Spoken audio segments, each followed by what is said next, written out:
జై తెలంగాణ. ఈరోజు ఎల్బీ నగర్ కోర్టులో అల్లాపూర్ ఎస్సీ ఎస్టీ కేసుకు సంబంధించి అక్కడ భూ కబ్జాదారుల ఆక్రమణలకు దానికి సంబంధించినటువంటి విషయంలో ఇక్కడ ఒక తీర్పు వెలువడింది. అది న్యాయం వైపు నిలబడింది. ఆ తీర్పుకు సంబంధించి కొట్లాడినటువంటి సీనియర్ అడ్వకేట్స్ దశరథ్ అన్న గారికి, దేవరాజ్ అన్న గారికి, ముస్తఫాబాయికి, నటరాజ్ గారికి, అట్లనే మిగతా సదన్న గారికి, శ్రీధర్ గారికి, ప్రతి ఒక్కరికి తెలంగాణ యునైటెడ్ ఫ్రంట్ తరఫున, మా అందరి తరఫున, అరుణోదయ సాంస్కృతిక సమాఖ్య తరఫున మేము కృతజ్ఞతలు తెలియజేసుకుంటున్నాం. మిత్రులారా, ఇది మనకు రేపు రాష్ట్ర అవతరణ దినోత్సవం. మన రాష్ట్రం వచ్చి 12 ఏళ్ళు, ఈ భూ పోరాటానికి 20 ఏళ్ళు, మా మీద పెట్టినటువంటి కేసుకి 13 సంవత్సరాలు. ఇది మొత్తంగా చూసుకుంటే ఆనాడు మలిదశ తెలంగాణ ఉద్యమంలో మన భూములు మనకే చెందాలి, మన వనరులు మనకే చెందాలి, మన ఉద్యోగాలు మనకే రావాలి, మన నీళ్లు మనకే ఉండాలి అని ఒక సుదీర్ఘకాలంగా సాగుతున్నటువంటి పోరాటంలో భాగంగా ఆ మలిదశ తెలంగాణ ఉద్యమంలో తెలంగాణ యునైటెడ్ ఫ్రంట్గా ఒక కీలక భూమిక పోషించినటువంటి పాత్ర ఉన్నది.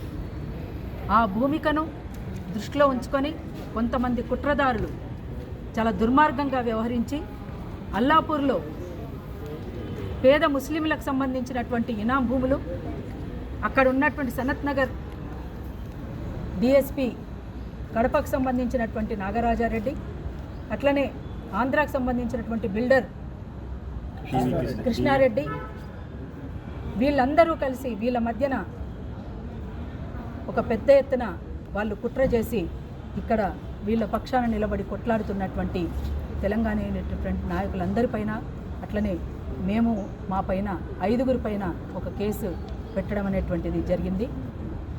మీరు కాంప్రమైజ్ చేసుకుంటారా లేకపోతే కేసు పెట్టాలా, కాంప్రమైజ్ చేసుకుంటారా కేసు పెట్టాలా అని విసిగించి ఆఖరికి కేసు పెట్టడం అనేది జరిగింది. ఆ కేసు ఇప్పుడు 13 సంవత్సరాలుగా జరిగి ఇగో ఈ రోజే తీర్పు వెలువడింది. న్యాయమే గెలిచింది అనడానికి ఇది పెద్ద ఉదాహరణ. ఎప్పుడైనా ఎక్కడైనా కొంత సమయం పడుతుండొచ్చు కాక, కానీ అంతిమ విజయం ప్రజలదే అని, అంతిమ విజయం ఖచ్చితంగా అది ప్రజల పక్షాన నిలబడుతుంది అనే దానికి ఇది ఒక ఉదాహరణ. ఇది మొత్తంగా పేద ముస్లింలకు ఓఆర్సీ రాకుండానే ఇది కేసు నడుస్తుండగానే అక్కడ తరిగిపోయినటువంటి పరిస్థితి ఉంది. భూమంతా కూడా ఎక్కడికక్కడ 10 రోజుల ముందు పోతే ఖాళీ జాగా కనిపిస్తుంది, ఒక 10-15 రోజుల తర్వాత పోతే పెద్ద బంగ్లా అవుతుంది. ఇది ఎక్కడనో కాదు, అక్కడ లోకల్గా ఉన్నటువంటి గౌస్ అనేటువంటి వ్యక్తి వాళ్ళ భార్య అక్కడ కౌన్సిలర్, ఆ కౌన్సిలర్ని అక్కడ అడ్డం పెట్టుకొని ఈయన చేసేటువంటి దుర్మార్గాలు అంతా ఇంత కాదు. వీళ్ళకి సంబంధించినటువంటి భూములన్నీ కూడా కాజేసి ఒకప్పుడు మామూలుగా ఉన్నటువంటి వ్యక్తి ఇవాళ కోట్లకు పడగలెత్తినటువంటి పరిస్థితి ఉంది. అంతేకాకుండా అక్కడ కొంతమంది అధికారులు కానీ, కొంతమంది ప్రజాప్రతినిధులు కానీ, కొంతమంది అక్కడ ఉన్నటువంటి చోటామోటా నాయకులు కానీ అందరూ కలిసి ఇది మొత్తంగా పలారం లెక్క పంచుకున్నట్టే ఆ భూమినంతా కూడా ఆగం చేస్తున్నారు. ఇప్పటికైనా మించిపోయింది లేదు. మిత్రులారా, ఈ భూములను కాపాడి